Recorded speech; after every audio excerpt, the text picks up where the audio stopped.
Thank you for listening to this podcast from TRE, Talk Radio Europe, your voice in Spain and around the world. For more information, please visit tre.radio. Talk Radio Europe. Welcome to TRE in the Afternoon with Hannah Murray. Proudly sponsored by La Sala Homes, where luxury meets lifestyle in Marbella. Discover more at lasalahomes.com.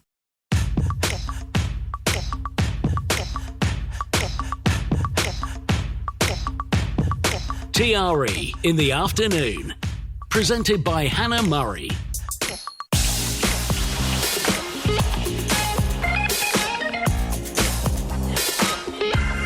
Good afternoon. It is Thursday, the 21st of November. Thanks to Selena for the last couple of hours. Hannah Murray here with you until 6. Now, I'm all discombobulated because the show is literally turned upside down this week. In the first hour, we are doing Women Talk.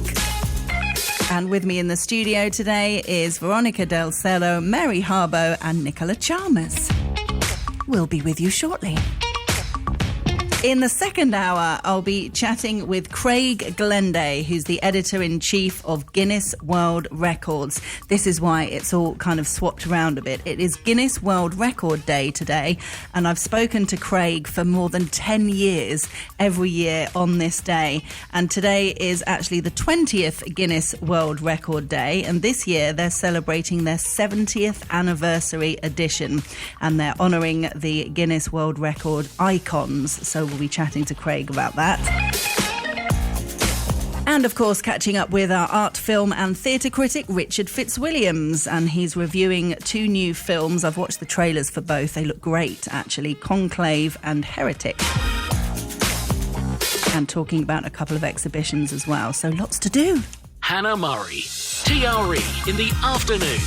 But we're going to get straight into Women Talk because that's what we're supposed to do. Hello, ladies. Hi, Hannah. Thank you all for coming in. We have with us in the studio today Veronica, Mary and Nicola. Thank you. So if you are listening at home and you'd like to get involved, you absolutely can. Here's how. To contact TRE, please call 952 78 4000. Email studio@tre.radio. Send us a WhatsApp on +34 645 99 67 95. What a beautiful day, it's a wonderful life. I always like to start with food, and I found an article about Christmas food today. I'd feel weird talking about Christmas because it's still only November, but we're going to do it. After scoffing the turkey and all the trimmings, it's often a struggle to find room for the Christmas pudding, which may be why research suggests the dessert is no longer a festive staple for most of us. Some 59% say the pudding is not an important part of their Christmas day. How do we feel about Christmas pud? Well, I'm a traditionalist, so we always have Christmas pudding, but quite often there might be a gap after the turkey before we attack it. Yes, no, that makes sense. So you do it every year without fail. Christmas pudding and mince pies. Lovely. And what do you have with it? Because this is always the thing, isn't it? Some people like custard, some people like brandy butter, some people like cream. Yeah. We supply the brandy butter, but I don't like brandy butter, so I just have cream. Nice. Yeah, I don't like brandy, but I like brandy butter. I love brandy. Do you? I only have the brandy. No, I have. We burn the brand. We put the brandy on top and we burn it. We set it on fire. So it's in flames. We do that. So it's quite a big component. No, it's a big component of the celebration. But we'll take a break between. But it's not so much to eat it. It's just the ritual of setting it aflame, and that's part of the tradition of the whole thing. Yeah, exactly. I think talking tradition, because this Sunday coming up, the 24th, is traditionally Stir Up Sunday, which is the day that you actually made your Christmas puddings. Oh, is it? So I think that, and this was always a lovely thing that you do. And I know, listen to the Archers. The Archers always have Stir Up Sunday. But traditionally, the grandmother has the big pot with all of the pudding mix, and then the children all stir it in, and then you put your sixpences in it. Lucky sixpences. I'm going to do it this year. I really wanted to make one. So this Sunday, that's when I do it. Stir up Sunday. If anybody has recipes, I'm all about it. I want to know how to do it. The very best Christmas pudding I ever had was given to me by my aunt when I moved house, and I had such a small kitchen. It just sat on a top shelf for about 6 years. Oh, wow. And then when I moved to a bigger flat that Christmas, I made it, and it was absolutely fantastic. Really? Oh, how wonderful. What does it sit in? Just in the bowl that you steam it in. Oh, and then it saves it that way. You need the pudding bowls. Yeah. Yes, the right size and shape, yeah. And a big bowl. Yeah. Good spoon. Yeah. A lot of muscle. I got that. There you go. Your Sunday is sorted. Yeah, absolutely. Yeah, we've kind of gone off it. Not necessarily gone off Christmas pudding, but because it's so filling, it's so easy to kind of overbuy and over prepare for Christmas. We love a cheese board as well, and there's been a few Christmases we haven't had any room for any cheese at all, let alone Christmas pudding. Yeah. You know, because there's always things to aside from the lunch or dinner itself. There's twiglets and other things to kind of nibble on and a box of Quality Street or whatever. So it's so easy to kind of overindulge so you can't move. Right. And I don't like being uncomfortably full, so we kind of let a few things go over the years, and Christmas pudding, unfortunately, has been one of those. True. But I always have it at least once, because there's always, I don't want to sound spoiled here, but very lucky to have lots of kind of Christmas parties with work and different organisations and charity events and ladies' lunches and things like that. Yeah. So there's normally quite a few Christmas parties going on in December where you have to pick a set menu, and I'll always pick Christmas pudding once. So I know I've had it once. You can tick it off. Yeah, exactly. I won't have it at all of them, but I'll have it at one. I'm still on Thanksgiving, though. I mean, Thanksgiving's on Thursday, so that's our... Oh, that's right. That's where my head That's is next still... Thursday, isn't it? This Thursday, I think, isn't it? As in today? Oh, no, you're right. No. Yeah, next Yeah, the Thursday. following right. Today's Thursday. I'm turned around, Yeah, too. yeah. Yeah. So do you always celebrate that? Oh, yeah. Because that's a big thing. That's a isn't big it, with thing for me. with That's the my dinner? favorite holiday. Yeah, but that's the... So for that, we have like apple pies, pumpkin pies. It's a very pie heavy day. Pecan pie. Yeah, I mean, it's more the pumpkin, the sweet apple, the sweet potato, all of the pies. Oh, You could just have like 7 pies. yeah, With all the different. basically. Yeah. But Thanksgiving is defined by overindulgence. Like that's what it is. It's kind of just the day to celebrate the food. Is that why you put marshmallows on your pumpkin I don't pie? do that. Don't put me in that group. I don't. Over the top indulgence. Exactly. Yeah. I think a lot of it is, though, this sort of happy feeling of tradition and doing things that you've done for years. Yeah, I like that. I used to make, huge, great Christmas meals for everybody, and nobody ever ate the bread sauce. What is bread sauce? I love bread Yeah, sauce. bread I sauce do. is something that you have with turkey. It's a sauce of sort of breadcrumbs mixed with milk and butter and onion. Stuffing. No, it's a white thick sauce. White thick sauce. Exactly. Nobody ever ate it. And so with this particular year, I remember very clearly, I thought, I'm not bothering with it, because to be honest, you keep the onion in the milk overnight, and it's a bit of a fiddle, the whole thing. So I thought, not going to bother with it. And the first thing that happened, my stepdaughter sat at the table and she said, Mary, where's the bread sauce? I said, you haven't eaten it for the last 10 years. Exactly. No, I know, but it has to be there. Coleman's do a very good instant one. Oh, do they? Yeah. Oh, that's good to know. Yeah, it's true, isn't it? It's one of people. Not many people kind of go for it. Like cranberry sauce. We have cranberry. Do you have cranberry? Oh, definitely. Yeah. But again, that's one of those things you can't get like tiny little jars. You get a big jar. Everyone has a little dollop, and you haven't even used half of it. I and make then my what do you do own. it for the Throw rest it of away the in March. Exactly. Every year. It's such a waste. I put it in my gravy when I'm making gravy. Yeah. Ooh. That's good. That's in the Christmas gravy or gravy thereafter. Just gravy thereafter. Oh, interesting. I make my own. It's really easy. Like What, the so cranberry sauce? easy. Yeah. Ooh, Very okay. easy to make. Really? And it's delicious. Yeah, and especially it's already sweetened because they're usually sweetened. So then you But just cranberries can be really kind of Tart. can't they? But these are usually the dried ones that you can buy, like Mercadona or whatever. They're sweetened already, so you just put it in a pot, like you're making normal jam. It takes like 15 minutes, done. There you go. Hey, Yeah, I'll yeah, get you that can recipe make- from you and give it to PJ. Exactly. Pass it on to the chef. Exactly. So this is an interesting one, not about food at all. A new phenomenon of the 8-minute phone call. This was an article in the New York Times, and this journalist is talking about it in a way kind of saying, I can't believe this was an article in the New York Times. It was all about arranging in advance a time to talk on the phone with a friend for 8 minutes. And the article was saying the key advantage to this practice is to actually talk to someone rather than communicate via text, whilst keeping the talk to 8 minutes, preventing the activity from intruding too long into people's busy lives. And this woman's saying, since when did the idea of phoning friends become so rarefied that it features in the New York Times? So I just thought we'll talk about speaking on the phone, how often you do speak on the phone or not, compared to years gone by. Well, for me, it depends on the person. Like for my sister, we might chat once a month, but I have a couple of friends where we talk weekly, and it's a lot more than 8 minutes.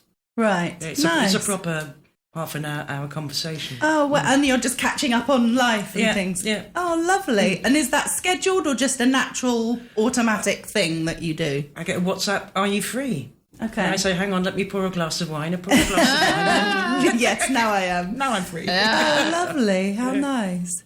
Yeah, I think you do have to tend to make an appointment to make the phone call. You know, like, is this a good moment and when I could always we say talk? that. I called you today and I said, is it convenient? Because sometimes people answer the phone because we're so not used to it and you're like, hello? So I always feel bad calling what's the people. matter? What's the matter? Yes, exactly. What's happened? I think the horror of the whole thing is that if you get the phone call and you think, is something wrong? Because that is mostly what it is. And then if you say, is it convenient? And the person says, actually, no. And it's surprising the number of people who go on from there. Yes. As if you'd said yes. Yes. Oh, I just wanted to say yes and carry on. That's so true. Really funny. Well, I just wanted to say, Yeah. It's funny that he brings it up because just yesterday I didn't answer the phone. I was like, who's that? And it's Andrew Levin. Don't answer that. It's just going to be spam. He's like, true, because if I know the person, they're going to leave a text or a WhatsApp or something. So why answer? So It's weird how we just don't do it so much. Right. And if with friends, I schedule it. I do schedule. I'm like, I'll call you tomorrow afternoon around da-da-da-da. But I like this idea of the 8 minutes because the pressure of, I don't have time, we're so busy. I'm so, to keep it longer like that, that's why you put it off, calling people at me, at least I do.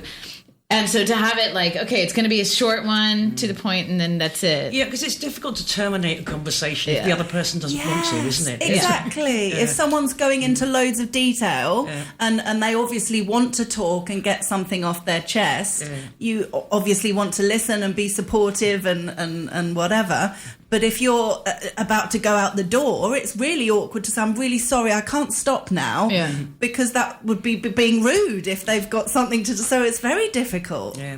Very the difficult. etiquette of using a phone, I mean, it used to be that the person who made the call was in charge of ending the call as well, which is why, always. If you've made the call, you're the one who says goodbye. Right. It can't be the other person, and of course now it's all changed, hasn't it? Yeah, there kind of that isn't idea. etiquette Perhaps now. your generation don't really know how to use the No, phone. we don't. We don't know etiquette at all. How rude! Well, Americans, we definitely don't know etiquette. Well, growing up, obviously not having mobile phones growing up, but having a phone at home, we'd speak to friends on the phone from the phone at home, compared to youngsters now that are obviously texting and things like that. Yeah. So that was a huge difference. There's text etiquette, right? That's a difference. I'd love somebody to explain it to me. Yeah. All my nieces and nephews, they'll send me a WhatsApp asking a question. Yeah. I answer it, but it's a conversation, and I might have to wait 2 days for them to come back to me. Yeah. It's like, well, just leave me hanging. Or they'll Yeah, say like too much blue. Like you're putting too much into the conversation. It's not a two-way street. There's rules. Yeah. Yeah, I don't get the rules. I think if you're asking someone a question, whatever it's to do with, if you're asking someone a question on WhatsApp, you'd expect an answer. If they haven't seen the message, that's different. You know, we're all busy, but you know, you can see whether there's grey ticks or blue ticks. Yeah, but As we know. isn't it irritating, the people who take the blue ticks off? Oh, Yeah. yes. I do Yes, that. I hate. Oh, do you? Oh no! Why? You see, rude. Bad. Had to tell you.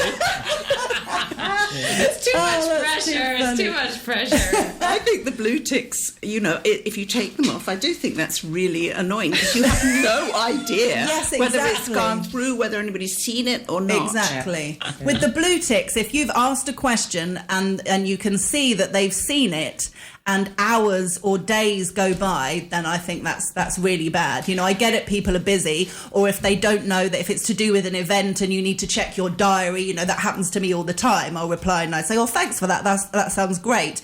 I need to check my diary. I'll get back to you as soon as possible. Then I'll set myself a reminder on my phone to check my diary to ensure that I don't leave it a week before getting back to them.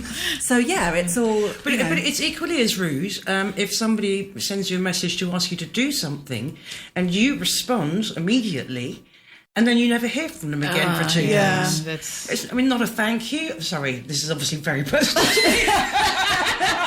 Get it off your chest, Nicola. Go for it. We're listening. We're here for you. No, it's true, isn't it? It is. I think we need to be more polite in general. But the thing is like it can go down to the bottom of the list, right? Like you'll get other ones, and then very quickly in texts, it's like they're not on the screen anymore. So then it gets out of your head. You know what I'm saying? It's not on. Well, that's why you need to reply so that doesn't happen. Yeah, no. You see? Do that. Yeah, absolutely. bad. But I couldn't live without the reminder on my phone. And I say please every time, but I you know, when you press the button on the right and say, please remind me at 10 a.m. tomorrow morning to check my diary and reply to Nicola. Do you I do might that? say, oh my goodness, 20 times a day. I didn't even know that existed. Well, game changer. Wow. I'm telling you now, because otherwise I will not remember to check my diary and get back to Nicola if I haven't asked myself. So once I do that, I can forget about it, carry on with my day. Then tomorrow morning at 10 o'clock, my phone will go check diary and reply to Nicola, and I'll go, oh great, and I'll go and get my diary, do what I need to do, and reply. Amazing. But without that facility, I wouldn't get out of bed, quite frankly. I wouldn't remember anything. So yeah, it's invaluable, that. Definitely. So, phone calls. Do you feel like you're missing out for not having more phone calls, or do you feel like we've just kind of moved on to? Gosh, it's a hard one. I think I like them, but I prefer maybe Zoom calls sometimes. If I'm going to go through all the trouble of doing it, then I will have probably a Zoom call. Yeah. Or WhatsApp. You know, so that's the other thing. On WhatsApp, I'll see the video, and so I like it once I get around to doing it. Yeah. But I remember during the pandemic making a point of getting in touch with friends and some family as well, and scheduling a Zoom call. And so it was nice to see them as well. And you'd sit there and they'd be there with their children or whatever, and you'd have a good old catch up. Yeah. And there were people that I did that with during the pandemic, and it was lovely. And we literally haven't done it since. Right. Because For everybody's me, too it's busy. the opposite. You know? It started in the pandemic, but now whenever I speak to my family, it's always FaceTime. Oh, nice. Yeah, and it sort of started a tradition, if you like. Yeah, that's lovely. That's really FaceTime. nice. That's right. Yeah, it takes a little bit of time, but it's a more in-depth conversation than Yeah, what we and you're maybe used to seeing them. have. Right. It makes a big difference seeing them, doesn't it? But also, I want to say, like, the nature of how we speak and communicate is also very different. Like, I don't talk to my sister with a full conversation. However, I will send, and she will send me constant Instagram posts. Do you know what I mean? Like, we will constantly be laughing over whatever every day. Every day she'll send me something. And Which is my nice. friends, we're constantly in communication that Yeah. way. So it's a bit different how we communicate now. Yeah. You know what I mean? Oh, absolutely, because I'm the same. Right. So you are in touch with them. Exactly. And we're obvious- laughing together. Yeah. And if anyone has anything important to say, that happens, but it's generally on a message. Right. Yeah. One of my best friends in the UK, I don't think we've ever had a phone call. No. Probably, but we're messaging each other constantly. Right. Yeah. And from a business point of view, because I find this a little bit strange, also, business is also done just on WhatsApps and emails. I mean, I remember when you had a really difficult phone call to make or a conversation that you didn't really want to make, somebody told me, stand up. Never sit down for it, stand up for it.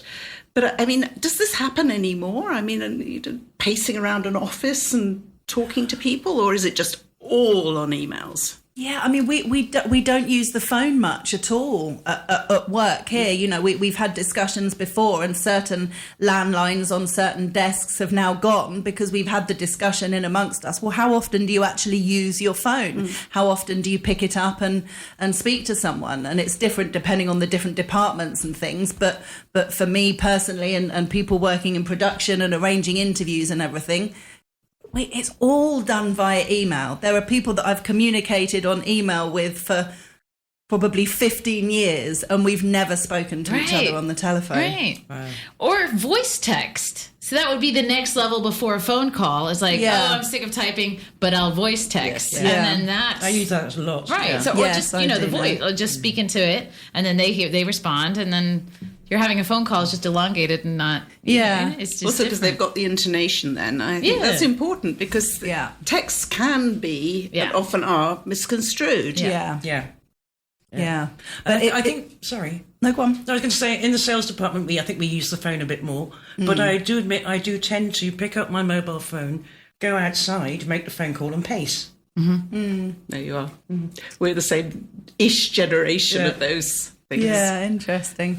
We better take a break. You're listening to Talk Radio Europe. You're listening to TRE in the Afternoon with Hannah Murray. Brought to you by the Clubhouse by Sala. Get ready to eat, drink, watch and play at the ultimate sports venue on the coast. Find out more at clubhousemarbella.com. Hannah Murray on TRE in the Afternoon. Good afternoon. You are listening to Women Talk with me in the studio today, Veronica Del Cerro, Mary Harbo and Nicola Chalmers. This article, I'm not even sure warrants much of a discussion because I thought it was really obvious. But I'll kind of mention it just in case one of you go, shock, horror, but I doubt it. For those who have a generally downbeat outlook on life, there's yet more negative news to come because a leading psychologist has warned that being cynical is bad for your mental and physical health and could also shorten your life. This particular doctor said pessimists are more likely to suffer from depression and loneliness as they are cut off from the nourishment of the social world. Yes, agree. Obvious. It is, isn't it? I also say, it's obvious. And that's just like, of course. But I do want to say that there is the thing of, which happens more in the States, I think, is that toxic positivity, which I think is a thing. And I think that is actually not so helpful and can lead to depression as well, because then it's a masking. It's like too much sun all the time can also lead to depression. So it's...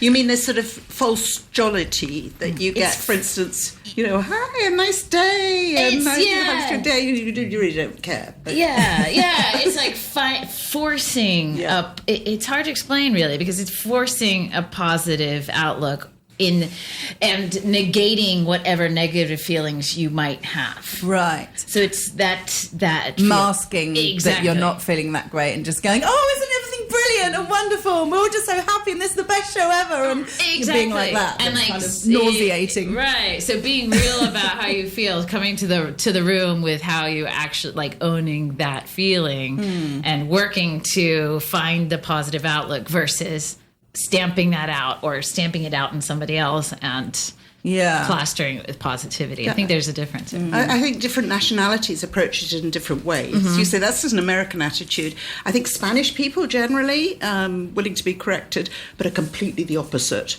You know exactly where you stand, whether they're in a good mood, a bad mood, if they want to know, don't want to know. And there's none of that sort of... Yeah, false quite sort of direct. yeah. Just they are, is what it is. Yes, kind of. exactly. It's Yeah. absolutely true. Yeah. Yeah, fascinating. Yeah, I remember the first time I went to, I've only been a few times, but the first time I went to America, finding it fascinating, you know, going into a restaurant particular. Hi, my name's Jane. I'm your server for today. How can I help you? And you're like, oh, hi, Jane. And you just feel like your buddies straight away.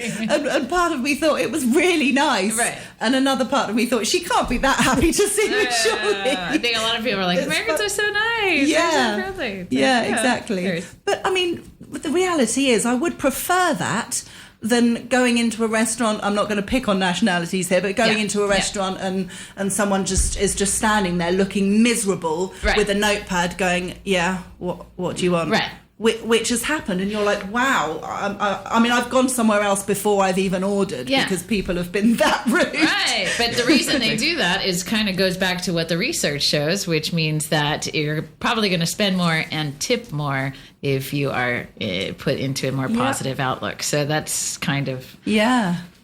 not to be a nihilist, yeah. but No, that's but kind of- it makes perfect sense. I've worked in Yeah. hospitality, and I used to kind of think, well, you know, experiencing that, you know, some people just won't tip because they won't. But if you're happy and you're helpful, and even if you're not the best waitress, I could never carry more than one plate in each hand, for example. I wasn't Yeah. very flash, but I was always chatty. Yeah. And I wasn't putting it on. I'm naturally chatty. So Yeah. I always found it quite kind of fun to Yeah. just chat with people. And I'd see colleagues that weren't chatting with people, and I'd get the tips and they weren't. And I kind of thought, well, it's quite obvious to me. It sort of made sense why I was getting the tips and they People weren't. like it. But it also, Yeah. but it also makes your whole job and your whole day more pleasant. I mean, it's no brainer, isn't it? But it's really? actually, I mean, I think there's research that says like that smiling is easier. You use fewer muscles in your Yeah. face, so it's actually easier to smile. But in that train of thought, it's easier to be like you're more relaxed. So your Yeah. body is going to be more relaxed, and then that's going to lead to more, not Some We, endorphins. we have a caller on the line. Hello, you're live on Hey. TRE. Hi, Hannah. It's Teresa. I think you probably went past what I was going to say while the phone was dialing, but I was just going to say that in a country where they don't get paid properly and they need to survive on their tips, they're obviously going to be very friendly. Yeah, no, for sure, it makes a difference. But we prefer it though, if as customers, if the person looking after us is friendly and chatty, don't we?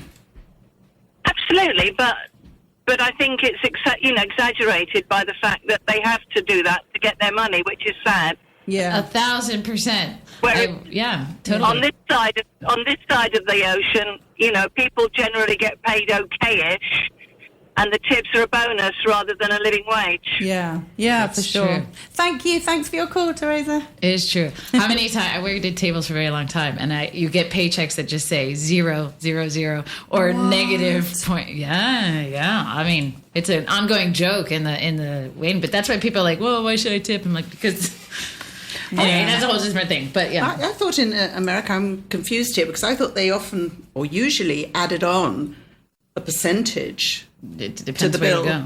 Yeah, it can depend. Service I guess. charge. Yeah. It depends. Totally depends where you go. Maybe now that's a whole different thing. So now because you're paying with cards, they say you add it on, right? There's a little screen that says 15%, 20%, 22%. Right. You pick that, and it's everywhere. Now it's everywhere. Anything you do, coffee, that you can choose to tip. But before, no, it wasn't added on, and so nobody would tip. And actually, they're famous for not serving Europeans in waiting tables. If you found someone who was European that came, you didn't want to wait Really? on them because you knew they weren't going to Less tip you. likely to And tip. yeah, But exactly. I So think, you're like, I think no. Brits are very used to tipping. Not My- as much- My not Spanish 20%. friends, I have to teach them. I won't go out Right. to dinner with them unless they leave a tip.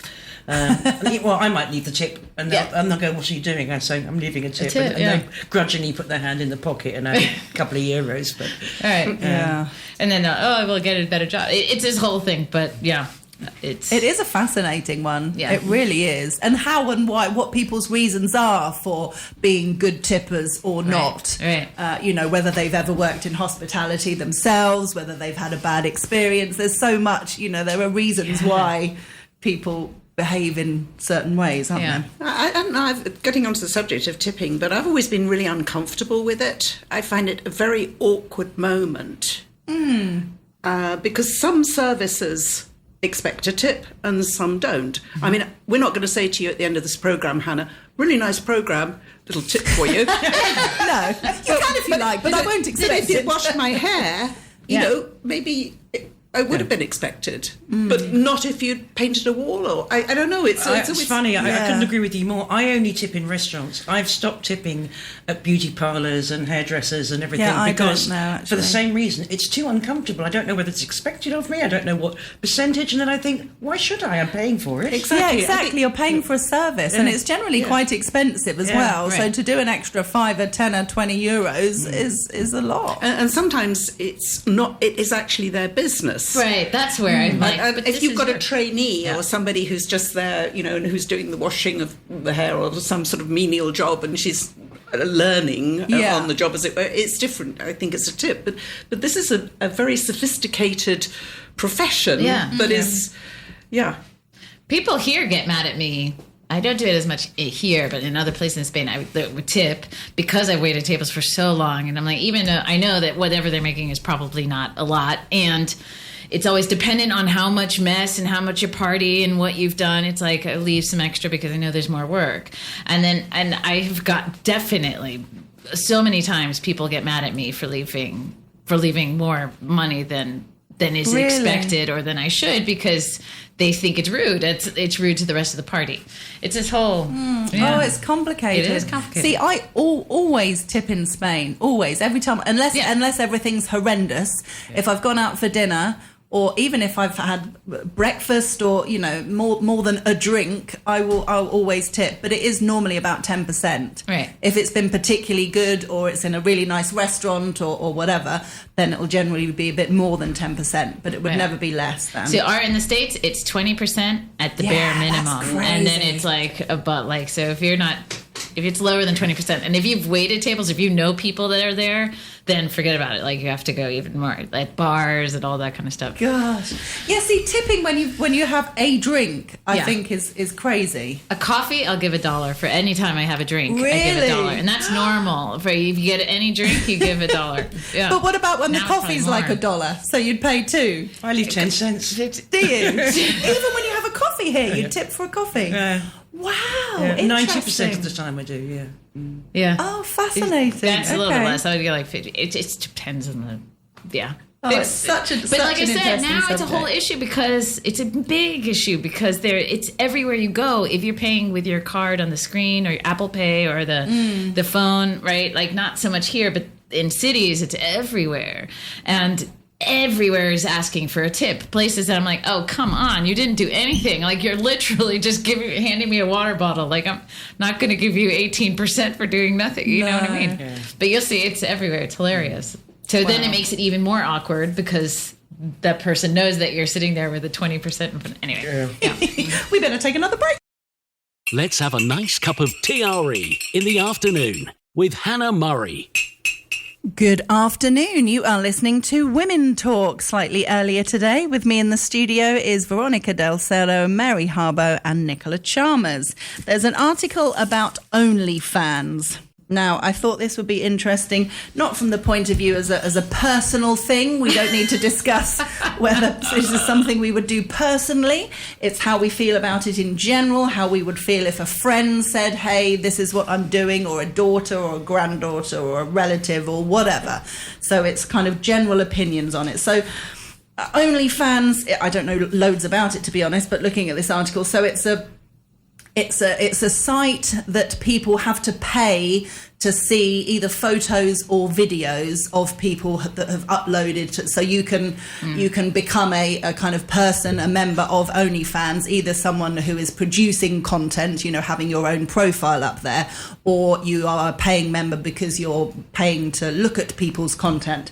And the content is generally sexual, but some of it not. It's a weird sort of fetish thing. People earn money for posting photos of their feet, for example, which some would deem either weird or gross or not sexual at all, and others particularly like. So Lily Allen, for example, the pop star, sells pictures of her feet for £8. So she's not showing any naughty bits. This is just her feet. Other people earn money, allegedly, by not showing their face at all. So you could show photos of your legs, your bum, even your boobs, but not show your face. And then other people, go the whole hog and whatever. So I just wondered, as women, how you kind of feel about that. Is it basically pornography? Is it... do you just kind of think fair play, each to their own, or... I just think it's... Sorry, I'm always interrupting. Go ahead. I'm sorry. I just think it's incredibly sad that the world's come to this, that people find that, one, entertaining, and two, that people would consider trying to make money that way. So from both sides, I just think it's just sad. Okay. So that's my point of view. Go on, Veronica. I don't really know much about it, to be honest. It's not like I do know that, but a long time ago, I had a friend tell me about it. Like they were doing OnlyFans. I was like, "You're doing what? What is this?" And I don't even want to go into what it is. Like I don't even know. But is it sad? I don't know. I mean, from the beginning of time, there's been red light districts everywhere. So this is just a new phase of where it is. Yeah, it's I not just think like it's... But these are celebrities, right, which are doing this, presumably. Because not all. There's lots of normal people who aren't well known at all, who are just attractive or who have nice feet or whatever. They're not all celebrities. What the article is saying is because it's got a lot of publicity, because certain celebrities are making a lot of money on it, a lot of normal people are thinking, well, maybe I could make money. Yeah. And some normal people have. I've seen articles over the years, women who aren't famous at all, who are just very attractive, who have made a massive amount of money. But there are lots of people who are on there who are thinking, oh, maybe I could do it then, who aren't. And I think it was also they didn't have to just be images, but like they could sing a song or some more thing. I think that's where it started from. I don't really know, but I know that was like a dog or something that you would see on Instagram. That then... Oh, I've not heard of that. I thought it was all connected to... Maybe it's gone to that. Right. Like I said, I can don't see really know. that for free on Facebook. That's the... Yeah, exactly. Why would you pay But then they don't make money, do they? Facebook makes money and the advertisers make money, but the person has to rely on the advertisers to make the money. So this is a place where the actual person can have more ownership of that. So it's actually giving a little bit more... I guess it's gone that direction, but... Ultimately, it's a good idea for the actual person, right? Yeah. Because they can directly make money versus the enterprise. Absolutely. Yeah. I mean, that is the argument, as you say, the red light district, whatever. Right. There will be people out there that are going onto certain sites to look for certain things. And there are people that are quite prepared to show themselves in whatever way to make money off people that are looking to do that. So this is just a kind of way of doing that. Mm-hmm. But I think it's demeaning. I mean, somebody like Lily Allen, who is presumably supposed to have some sort of talent, I must say, I'm not a huge fan myself, but for selling pictures of her feet for £8, I mean, please. Yeah, I know what you mean. If she was giving thousands, but... if she was giving pictures of her feet for charity or for something else, but for her own... Does she need the money that much? Yeah. There's something not right about that. I'm sorry. Yeah. Where's the self-respect? Yeah, exactly. Okay. A mother of two is suing her former bosses after they replaced female-only toilets with gender-neutral facilities. 56-year-old Sarah Holman claimed she was hounded out of the job she loved after complaining. She said she felt forced to hand in her notice after it put trans rights above women's rights. It goes on to make quite a few serious points in the article. She says, for privacy and dignity reasons, I don't want to share a toilet with a man. I had a miscarriage in a women's toilet. Our dignity wasn't considered. She also told bosses about how she had once been sexually assaulted in a toilet. So there's some quite serious reasons as to why she doesn't want, understandably, I think, after reading that, why she doesn't want to share a toilet with a man. What do you think about this? Not in any situation, but in a work situation. If at work, where you're used to men's toilets and women's toilets, if they suddenly said, right, these are all going to become unisex, do you think that's okay? Personally, I don't think it's okay at all. And I know there's been this issue also in schools very much. In the US, there was a big outcry about this too. I mean, you've got young girls there who are starting their periods and all the rest of it. There's places that are for women and there are places that are for men. And I mean, I'm sure that there are a few trans people who are confused or don't know quite which one to go into, but really that the whole of everything else and everybody else's life should be disrupted to such an extent. I think it's wrong. Yeah, I agree. No, I don't care. I think that, I guess in schools and like elementary, there could be, I think that's more specific. I think it's kind of the norm everywhere. And what I don't understand is why they have to have those urinals. Like, why can't guys just have normal stalls? Like, the women have normal stalls, and then it's a normal stall thing. I mean, you just go into the stall. The end of story. I mean, so a lot of times there's gender neutral single bathrooms. That's fine, right? Like, if you went into a restaurant or a pub or something, sometimes it's just one room that has for one, and a lot of times women are grosser than men, and I don't care if there's a line out of both. I will go into the men's, because why should there be a mile long? We have waiting a mile long, and so I don't care about that. And I think a big deal has been made out of it as a scapegoat for other things. But like, I don't know. I'm not that. It wouldn't bothered. bother you at all. No, I'm not. No. It would bother me, but I can't really come up for a very good argument as to why. I think it's possibly it's my age or whatever, but I'm used to having the privacy and knowing that it's a ladies' cloakroom, and I feel uncomfortable with the idea of it not being. Having said that, with my colleagues here who I know, if suddenly it happened here, I wouldn't mind. No, except interesting. there is a rumour that one of our male colleagues is very messy, so maybe I would.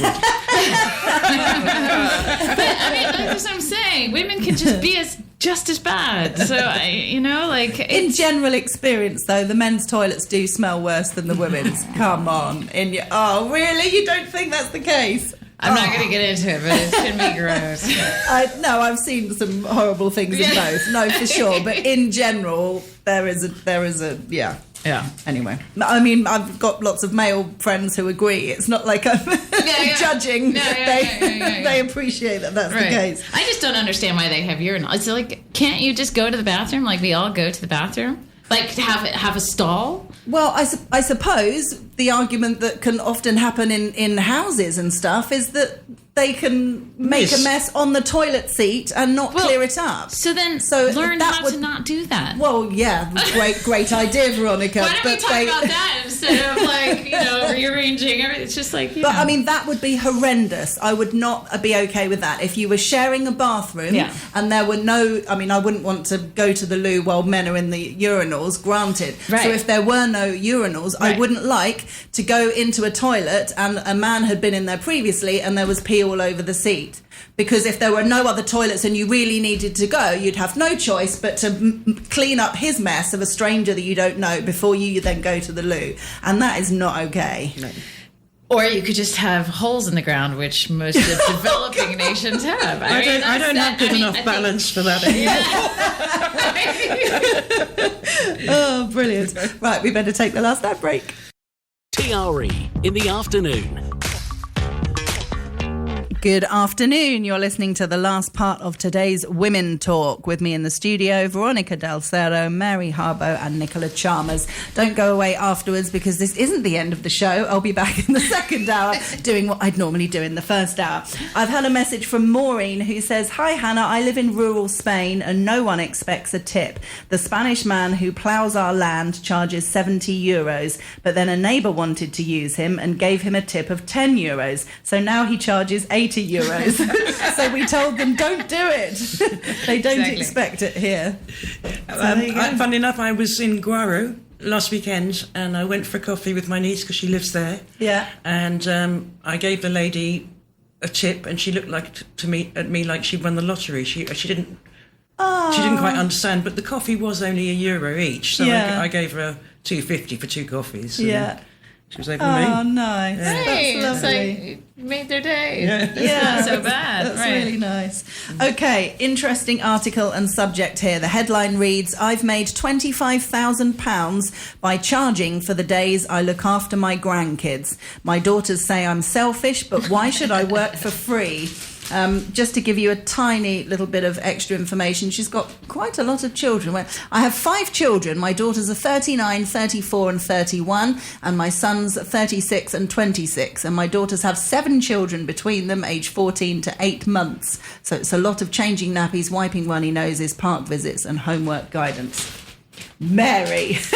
I think I'm the only grandmother here. I think good luck to her. I think it's really, really a good idea. I think that Really? grandparents... I thought you'd say the opposite. That's interesting. No, I think grandparents are taken for granted very much. And, you know, we've a generation who perhaps spend a lot of time looking after our parents as well. And then suddenly you're looking after your grandchildren. And to an extent that perhaps if you do it for nothing, it's taken for granted. I'm in an unfortunate position insofar as my grandchildren are not nearby, so I've not actually had this hands-on. But from what this lady is explaining, there's a big difference between doing childcare and babysitting. Right. She says, I'm really happy to babysit. You know, this is what grannies do. You're going out on a date night, I come round and I will babysit. But she's doing proper, almost professional childcare. She's Right. looking after children from 7 o'clock in the morning until 6 something in the evening and entertaining them, and the little ones, the changing of the nappies and all the rest of it, and everything that she needs to do in that time. It is exhausting. She's not asking a lot of money. She's asking £15 for a half day, £30 for a full day, which is way below the actual, if you were paying an actual a childminder. And this is for 3 children. This isn't per child. This is for the whole thing. So she's not being greedy. She's also putting it in a sort of a savings pot, which maybe one day probably end up going back to them. Grandchildren as well. She's spending a lot of money on them herself from this, and she's still offering to do this full-time, 2 days a week, putting aside her own relationship with her partner. Her husband sadly died, and not having much time to be with him because she is doing this as a semi-professional sort of way of doing it. And her daughters are pretty pissed off with her. If you read, they think, you know, other grannies would do this for nothing. They sound very spoilt to me. I quite agree with you. And she said her mother never did it for her. You know, said, you know, you've had 5 children, get on with it, sort of thing. And yet they actually expect this because they want to, and maybe have to, continue professionally to parents working. I have a cousin whose daughter-in-law asked her at a certain moment, she wanted to retrain as a teacher. And she said to my cousin, I can't do this without your help. I need to know that you will be there if the children are ill, if they can't go to school, to pick them up, to do this sort of running around for this period of time while I'm training. You know, can I count on you to do it? And my cousin said, yes, absolutely, I happily do that for you. But it was a huge thing. And, you know, also... So not for money? No money? No money changed hands at all. But I thought she was very lucky to have that relationship with her daughter-in-law. Because also, you get the children when they're ill. You know, you also get them when they're not well. You get all of those horrible bugs that go around schools that you normally want to try and avoid. And you think, oh, you know, honestly, it's a lot. It's a big ask. It is a big ask. I like the idea. I don't know if I have any thoughts per way, but I do like the idea of a token, you know, charging some token amounts to get that, just out of a respect or even awareness that you're doing it, because you can get taken advantage of so quickly. Yeah, I learned something a long time ago, and it is true, I think, that if you give people something for nothing, absolutely nothing, they take it for granted. And they don't appreciate it. Right. And then it's difficult to ever try and get something from them. Once you've agreed to do it for free, you can never try and charge. I was just talking about that today. Start. Exactly. And that's the thing with being a grandparent, like being a teacher, like being an artist. You there are things that you want to do gladly because you have a passion for it. and are calling a lot of times. And if you're a grandmother that's in your boat, that they really want to be helpful. And so that line can get... we're nearly at the end of the show. I'm half asleep. I don't mean asleep. I mean, I'm like totally focused on what we're doing. And suddenly I'm like, oh, look at the time. No, I was just going to say about, it must be difficult to differentiate between babysitting and childcare. Yeah. As a grandmother that enjoys spending time with the children, it must be difficult for this woman, or if you are deciding to charge, to kind of say, oh, I'm not going to charge for this. It was nice. But again, I can see why it would be awkward with the daughters.